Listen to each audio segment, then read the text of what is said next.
Hello, everyone. Thanks for tuning in today. I'm Amanda, the mom, Andrew Lang, the bachelor. and we are missing Aaron LaDuke, the dad. He is out taking care of business, and we gotta take care of business when there's business to be taken care of because we're realtors, right? So today we're gonna take this opportunity of Aaron being gone. We miss him terribly, but to focus on our AJ slash Andrew, and just I came up with a list of questions that I know some of the answers to, but not all of them. And I just think some of our viewers, especially the younger ones, will get a lot of great nuggets from this conversation today. So thanks for sharing. And you can pass on any question if you don't like it. I'll give you that. All right, let me pull up my notes on my phone. I'm normally a paper person, but today I didn't. Okay. Very first question, AJ. Did you like high school? And you can take as much time or as little time to talk about any of these questions. Yeah, so overall, I'd say I did like high school. Obviously, it had its highs and its lows. I wouldn't say I liked high school for the learning aspect, but for the relationships that you have throughout high school. That's what I liked. And not just with my peers, but with the teachers as well. I will have memories of these teachers for the rest of my life now. Well, I guess that goes into another question, a follow-up question to that. Who was your favorite high school teacher, if you don't mind giving them a shout out? Did you have just one that you really liked? Yes, I did. Her name is Erica Madjuik. I'll have to get the spelling on that later. We could tag her. We could tag her. Please, I'll need help. For 4 years. She was my yearbook teacher, and I started in yearbook last trimester of freshman year, and I was in yearbook until the end of senior year. She was literally like my school mom. We would argue back and forth. She was the best. It was all in good fun, though. She Like arguing to help you get to the next level, or were you being stubborn about something and she was just calling you out on it? Like arguing about what? Yes, a little bit of everything. A little Like bit of she'll be like, everything. AJ, why aren't you doing any work? And I'd be like, Miss Madjuik, I've already done all my work. Like, oh, so I got to give you more. And I'm like, no, you don't. Come on, pace it out better than that, AJ. I I'm love the type it. of guy, though, that was in high school that wanted to get his work done now, so I didn't have to do it later. Absolutely fair. So do you keep in touch with this teacher? Oh, yeah. Actually, a couple months ago, she almost made me cry because she texted me on Facebook saying how proud she was of me and that if I put my mind to something, that I will achieve it. And I was like, wow, for her to say that she's proud of me, I literally almost cried. Powerful words. And what is her last name again? Madjuik, Erica Madjuik. Erica Madjuik. Thanks for taking care of our AJ before we knew him and could ourselves. I love that. That's a good story. When the next question, the next question is, when did you know you wanted to go into real estate? So ever since I was little, I've always remembered telling my dad I want to dress up to go to school. Or not go to school, go to work. Now, mind you, I don't really dress up all that much now when I do real estate. I do dress up, but it's like, do I really want to wear a tie every day? But ever since I was little, I wanted to be my own boss. And with real estate, I was able to achieve that. I think really what solidified it was when I was in high school, when we moved to the house that I'm in now. And I got really involved in the process to looking at the house and going through like the whole process of it. That really solidified me wanting to do it. And honestly, just the freedom too of real estate. For sure. So you walk us through the timeline of how quickly you were licensed. So you graduated, and then how quickly after did you sign up to take the course? Yeah, so I graduated in June of 19. Then I took the summer off.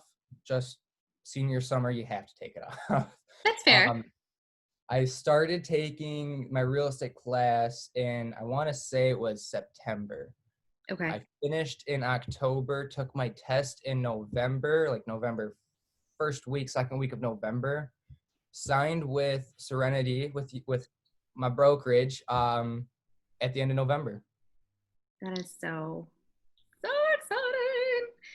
I love that So story. really start to finish was at September, October, November, 3 months from starting the class to signing with Serenity. What I love about that is you actually had your career path buckled down and were ready to go when most people your age hadn't even completed that first semester of college. Not that college is wrong, but going your route is definitely not wrong. And so I love that it gives just another avenue for people who are going, college just is not for me. So I love that. Exactly. One thing that really solidified it for college is when I got the bill. Um, I'm not True. joking. A lot of kids my age are already $20,000 in debt for their after paying for their first year of college. You know, $15,000-$20,000 in debt if they dormed. Yep. And when I saw that bill, I was like, to get an education that because I was going to go to college to for a business degree. Mm-hmm. Business degrees, they're great, but there's no guarantee after that job that or after school that you're going to get a job. Like if you went to be a nurse, chances are you're going to get a nursing job. But as a business degree, there's not a real chance of getting a for sure job after school. So I couldn't see me spending all this money and having to pay this off throughout my life on Mm-hmm. an education that I could probably just Google or read about. Mm-hmm. And with business in particular, because I have a business degree just as associates, but it's something. And I really feel like I really don't utilize any of it. It's just a label on a piece of paper. And I honestly haven't, this is the first time I've talked about it in probably 5 years, almost forget that I have it. Because in my opinion, the business world changes so quickly. Oh yeah. So what you learn, it's not like, with nursing, you have to learn the basics like your sister. I mean, it was crucial that she got an education because there's so much to know for training purposes and just that education to go into that field. But like you said, you're guaranteed most likely a job in some sort of nursing thing. So yeah, business is very unique. I feel like you just have to stay up with the constant change and flow and ideas and avenues and stuff. So I don't disagree with you there, AJ. Of course, I think you're so smart. Was your mom supportive of your decision to not go to college? Yes, she knew that college probably was not going to be the option. It was not going to be the right option for me. She actually wanted me to go into the military after high school. So I can at least do 4 years. And if I like it, stick for the 20 years and get the full pension. But I was like, I don't know if I want to do that. I've talked to a lot of recruiters and they're like, just do it. And it's 20 years, but by the time you retire, you're like 39, 40, then you can do real estate. You're already making your full pension. I'm like, I don't know if I want to do that though. As you know, like I love the military, and Marcus was in the military and all that good stuff. But there is a commitment to that. I mean, your hands would be tied for solid 4 years. Oh yeah. So I don't think your way is wrong. And I mean, they were right, but you can retire and almost retire from another career because you are so young, if you do your 20, but it's not for everybody. And I, for one, am happy you're here because otherwise we wouldn't have met. Exactly.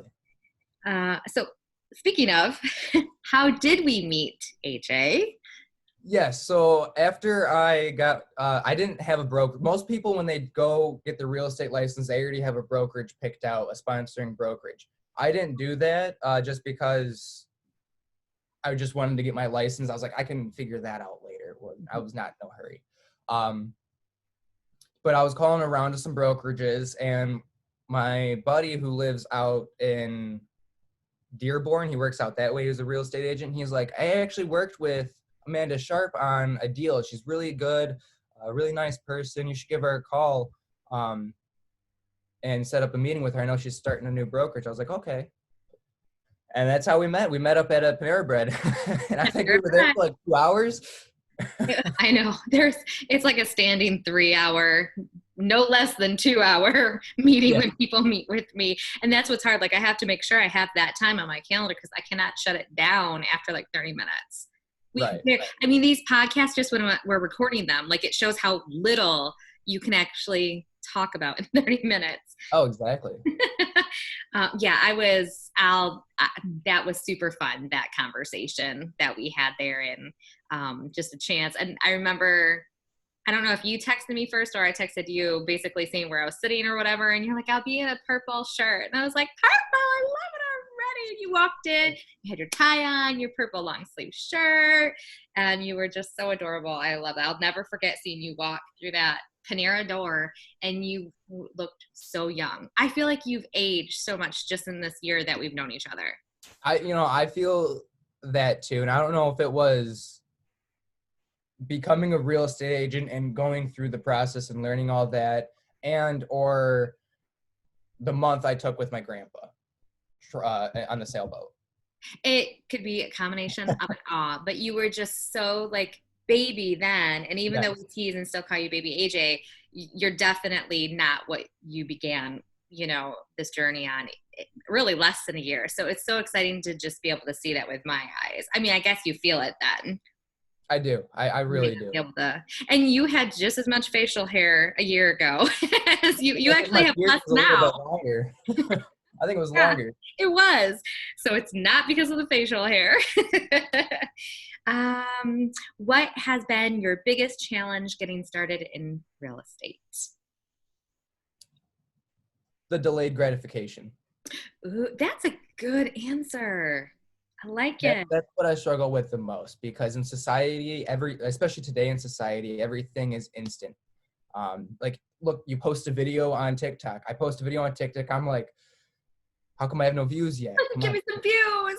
Right. I post a picture. I'm like, where are the likes? Come on, bring the likes on. Yeah. And that's even with real estate, when you're doing your cold calling, they say it takes anywhere from 30 to 90 days to start seeing results in real estate.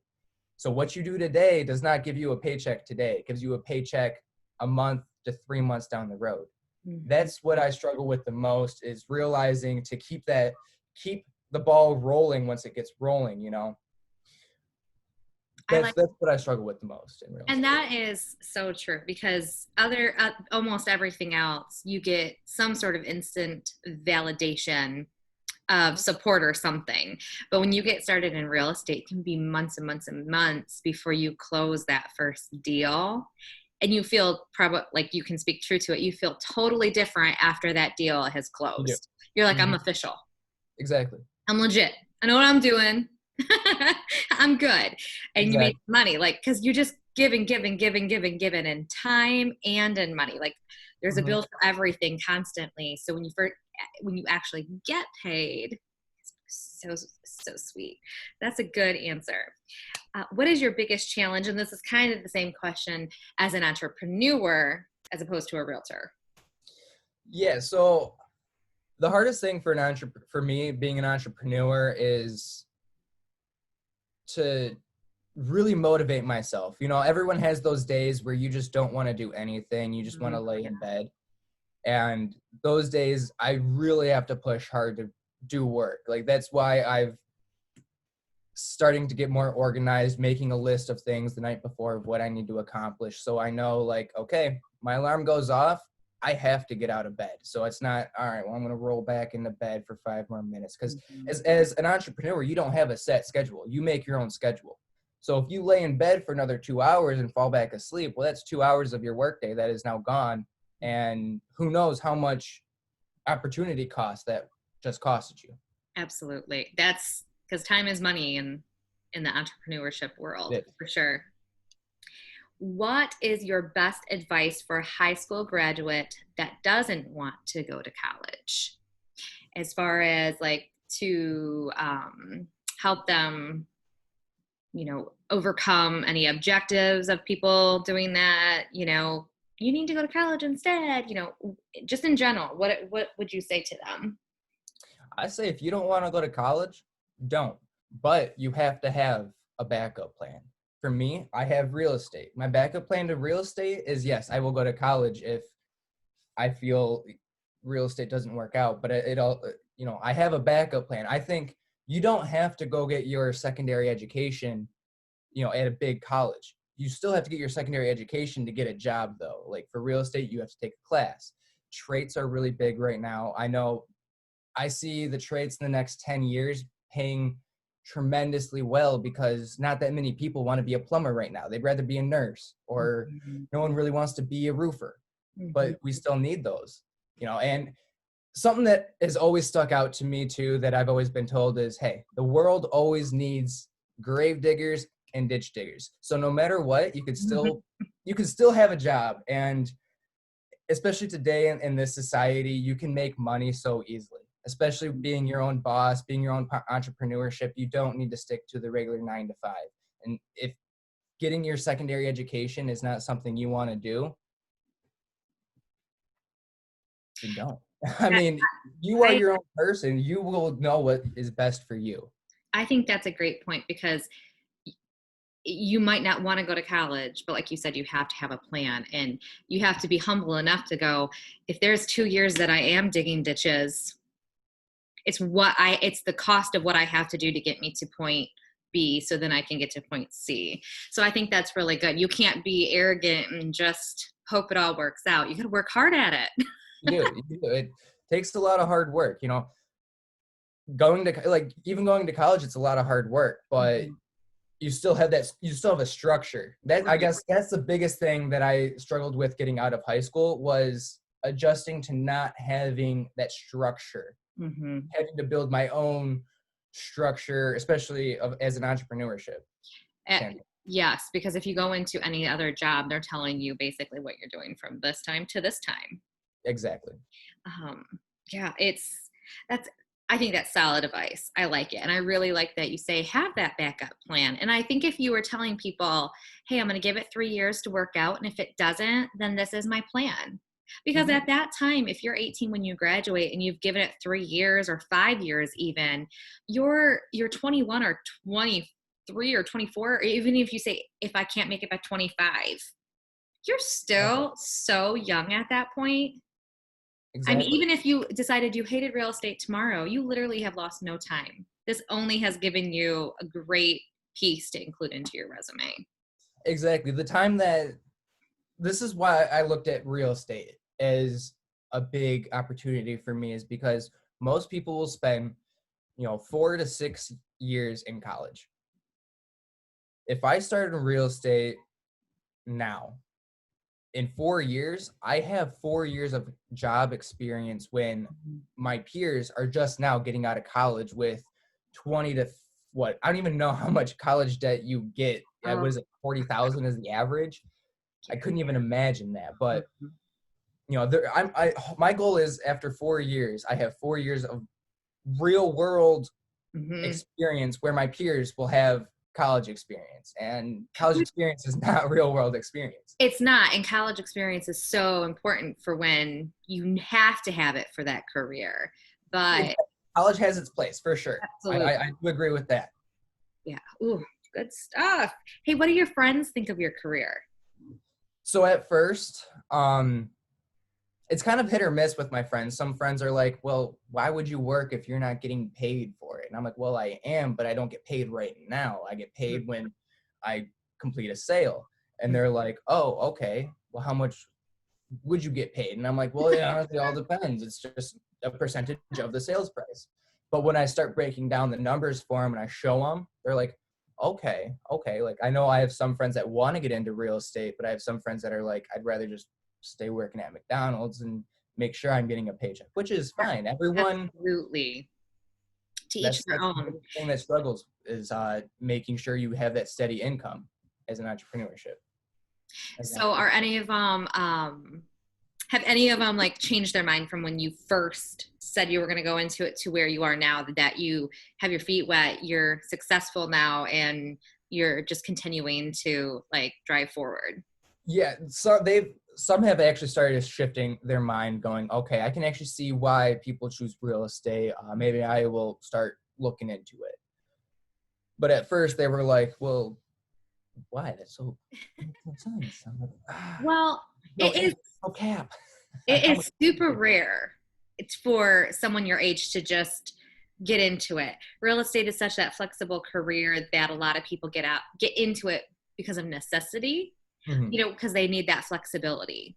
it wasn't necessarily exactly how you did it, that you were like, this is something I've kind of wanted to do for a long time. And you went straight out of it's not normally like that. So I think anyone who's a little thrown off guard by you being a realtor so young, it's just because it's so rare. And I think that is so exciting, and it's great. And I think the more we talk about it, the more people will see that as an option. And think by the time you're 30, you're going to have years. I'm going to have 10 years of experience, That's crazy. almost 11 years of experience by the time I'm in real estate. Absolutely. Oh, I love it. I love it. So what would you change about anything you've done up to this point, whether how you've worked your real estate, how you've, anything you've learned as far as, your time structure, and all that good stuff? Do you want to pass on that one and go back? Yeah, we can go back to that one. And I mean, that's good that you're having to think about it, because that's really kind of showing that there's nothing that stands out like so blatantly. It's kind of an easier road for you. I always try to be 1% better than I was yesterday. Sure. I think that's a good, try to do one more thing better than what you would have the day before. That's that 1%. Right. But in 30 days, you're 30% better than what you were a month ago. 50 days, you're 60% better. That's my goal, is to be 1% better than the day I am before. So I guess that's what I've really noticed. And I changed daily, basically, on the things that I do, because I look at the data that I get to see what works and what doesn't work. And I change it to, because I'm still in that experimenting stage on what works with my audience and what works with everything. Yeah. So I'm still trying to figure that out. So like I said, I change pretty much daily on what I do. And I think that's such a strength as an entrepreneur, though, because you can't just get stagnant and do what you've always done.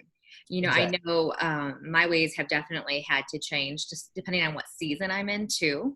So you're starting from like scratch, though. So I love that you're continuing to focus on that, and no one will ever be perfect, and there's always room for improvement. So I love that you're just going to continue to strive to be better than you were yesterday, because that is possible, even though you're pretty amazing. So where do you see yourself in 5 years, and then also in 10 years? And they can be the same thing or they can be different. So, okay, 5 years, I'll be 25 years old. So my goal, I guess, since I'm going to say, I've really never said this publicly yet. Ooh. So my goal is more of a financial goal, personal goal. You heard it here first. By 25, I want to be considered a millionaire. So I want to have $1 million in assets, whether that's liquid, real estate, whatever. That's my goal, is 25 to be a millionaire. By 25, I would love to have my own real estate team as well. I really want to be doing close to 200 deals to 300 deals a year at 25, but. And with a team, you definitely can. Exactly. That's the thing, is I would need a team probably to get that. That's a lot of running around. That's a lofty goal, and I love that. But why strive for something achievable? That's boring. That's safe. Exactly. And then in 10 years, I would love to, I'm a big fan of the fire community. So I would love to retire by the age of 30. I put quotation marks over the word retire, because I'm never going to really retire, but I would love to have enough passive income to where if I were to take a year-long vacation, I wouldn't have to worry about making money. That's an amazing goal. And I think very doable. Oh, yeah. The only thing that will be hard for you is because of the market we're in. That's why I think we're not in these, because some people listening would be like, 200, that's no big deal. Like here in our southeastern Michigan area, that's a lot of the market share. That's Mark Z. He does 200 deals. I think who else does around 200? I don't remember his name, but I actually listened to it with I think they're right around that 200. Yeah, they have like 20 agents, I believe, is what Mark Z has. Absolutely. So it's definitely achievable and it's It is. exciting. And I just love that I have a seat to the show. I just think that's the coolest thing. And to see you grow and just continue to expand is just so fun. And then what is your favorite part of being an entrepreneur? I feel like we kind of hit on this, but maybe your answer will be a little different than what we've kind of talked about. So my favorite thing about being an entrepreneur is the freedom that it has, and I can change people's lives. Okay, I can think of something that will change people's lives, like content creators. How many times have you been sad? You go on to TikTok, YouTube, whatever, and you watch a cat video that someone posted. That makes you happy. That is an entrepreneur putting something out there that is changing your mood. That's what I love about being an entrepreneur is you can create things that can change the world, basically. And that's what I like. I like to change things, and I like to have the process be easier with stuff. So that is my goal as an entrepreneur, is to make everything easier. If that makes any sense. It does, because as an entrepreneur, you're kind of just already thrown into the influencer category. And I think the power of any public entrepreneur or public influencer, like we all are kind of doing. I mean, I know our podcast, as silly as it may be sometimes, makes people smile and laugh. And I know it makes us laugh. Exactly.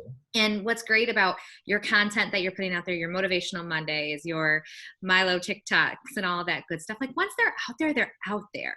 So the lasting effect on what you're contributing just will be there until the Facebook or the TikTok are gone. You know, and it'll probably be on the next platform that becomes available. Exactly. So that's awesome. Keep up that good work too. And hey, what is your social media handles while we're kind of going there, since that's kind of where you're putting it out there? So TikTok and Snapchat are AJ Lang 13. Facebook, you can just look me up, Andrew Lang. Instagram is Andrew_Lang_. So I like that. We'll have that link down in the description as well. We sure will. We sure will. But our goal is to get you on everything. So baby steps. It's a lot though. It's a lot. And each platform kind of requires a different type of content creation, essentially. It's very fascinating, but you're doing a great job of it. And then what is your least favorite part of being an entrepreneur? Probably the perception. Because there's a lot of, I would consider, YouTubers out there that are just, I'm going to throw it in my Instagram bio, and, I just sit here and do nothing. No, like an entrepreneur works day in and day out because they really want to achieve their goals.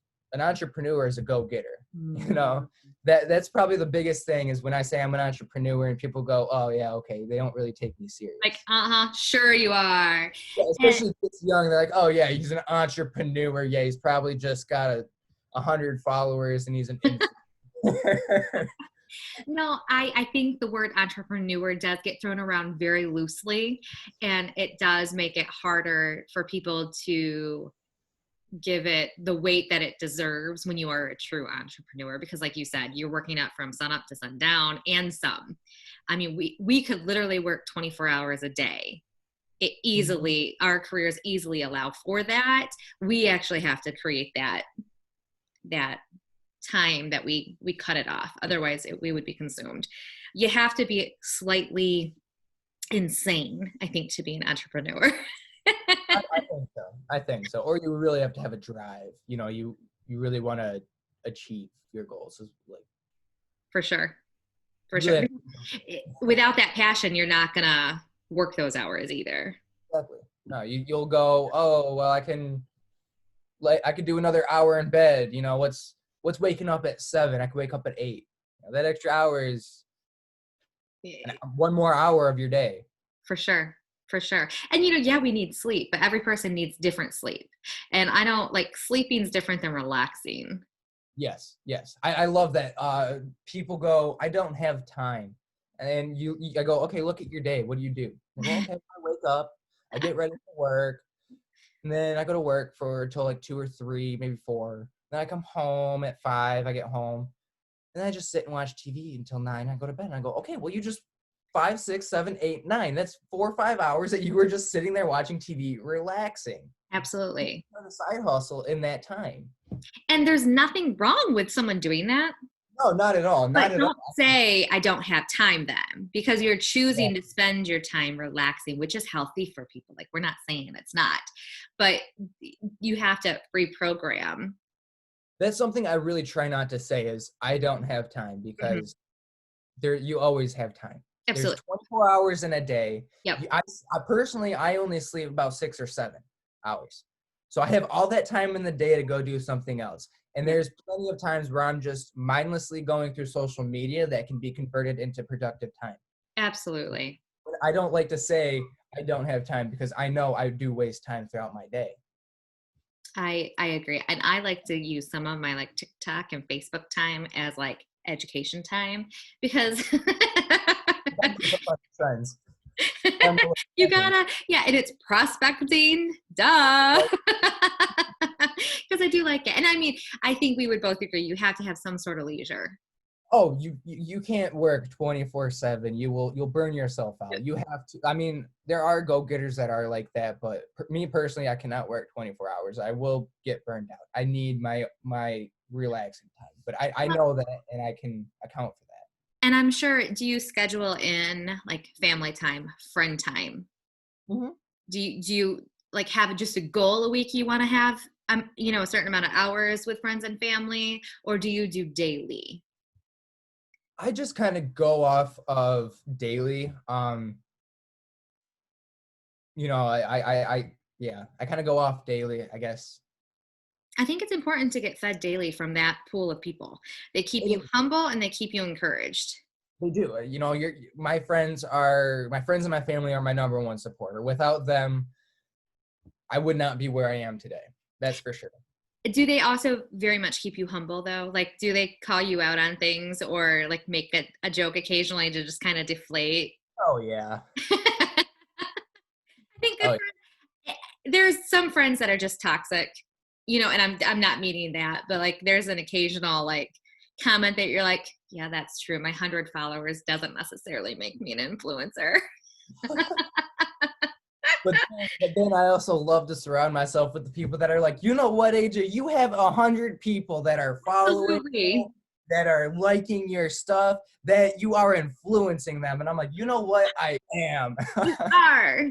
You're making people's day. And at the end of the day, it only takes one person to see it and be influenced by it for you to be an influencer. As long as I influence one person, I'm happy.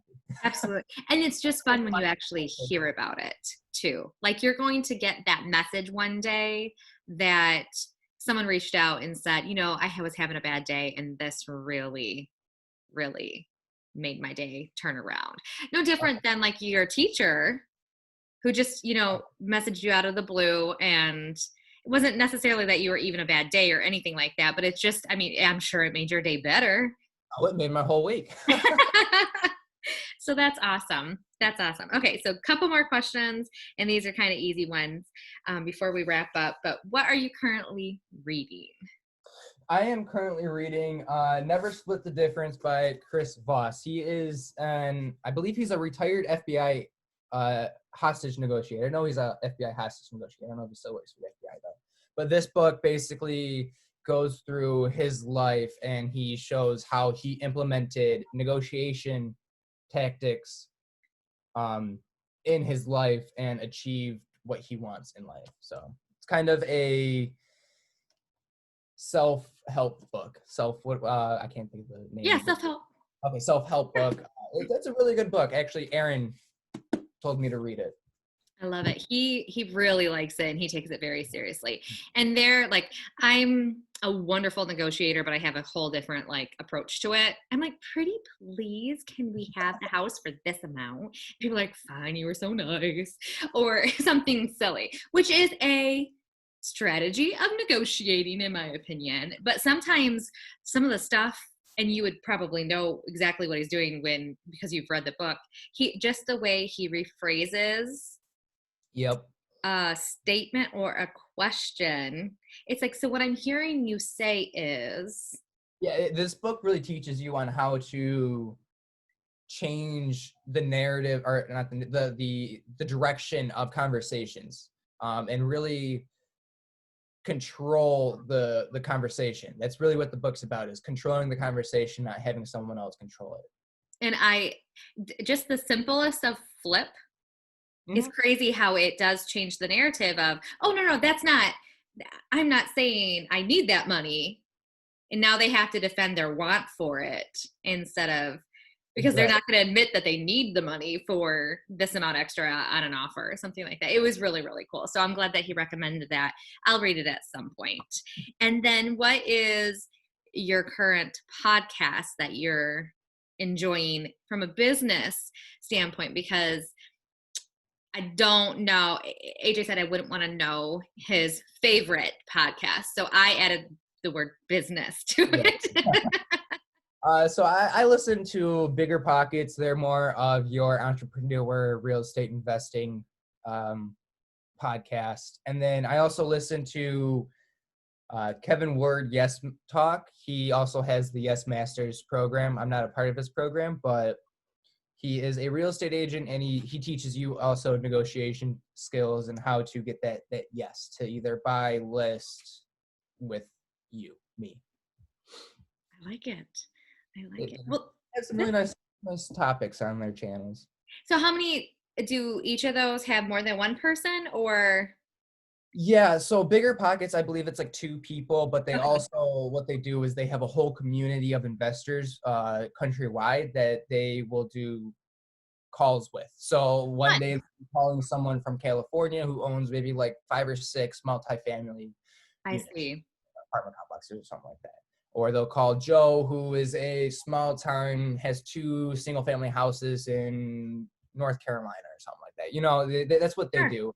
And then Kevin, he just kind of, he goes, it's just Kevin. He talks about how to get that yes from your clients, how to not lose them that deal because they want to sleep on it, even though you know that they really want that house. Oh, I like that, especially when you know they know. There's some Exactly. people who need to sleep on things, but you can tell the difference. Oh yes, When yes. a wife walks into a home and she starts crying, saying, "This is the one," it's the one. Oh yeah. I'll write up an offer, but when she's like, I don't know, I don't like this," like, because buyer remorse is real. Yes. Yes. We see it every day in our industry. Well, AJ, these were really great answers. I'm excited to put it out there, and hopefully some young man or young woman will benefit from your desire to do something different and go against the current with what most everyone else is doing. So I know Aaron and I are so proud of you, and I know your mom was proud of you, and your sister is too. So Oh many yeah. people are cheering you on and want you to succeed. You're well loved. Any last minute thoughts that you want to add before we stop recording? Yeah. Don't go with the majority. That's it. Just Don't that. go with the majority. Don't go with the majority. I like it. I mean, it's hard to stand out when you do that. It is. It is. It's be your own person, be you, and don't let anybody tell you otherwise. Be unforgiving about who you are, as long as you're a good person. Well, yeah. If you're not a good person, work on that. I love it. Well, I'm Amanda Sharp, the mom. Andrew Lang, The Bachelor. And Aaron, again, is so sad he can't be here, but he's here in spirit and was cheering us on for this podcast. So we will see you next week. Thank you so much for tuning in. Bye.